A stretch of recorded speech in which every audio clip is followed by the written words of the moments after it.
Hello friends, welcome back to my YouTube channel. In this video tutorial I will show you how to fix a Roblox mic not working on PC or how to fix microphone not working in Roblox on PC. So here follow these steps. In Windows search type Roblox. Now you will see two versions of Roblox over here. This is the Microsoft version and this is gray one is the Windows version. So what you have to do, you have to uninstall this gray one. So click on this arrow icon, then click on uninstall and confirm it. Now Roblox is being uninstalled.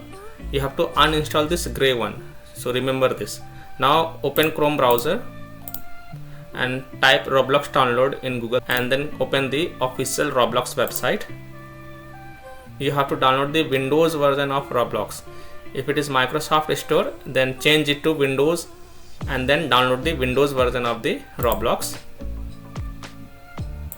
And once it is downloaded, double click to install it.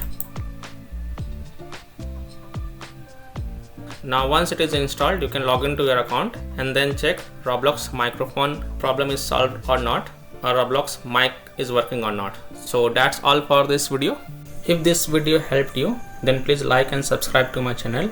Share this video and hit the bell icon to get the latest updates. Thank you.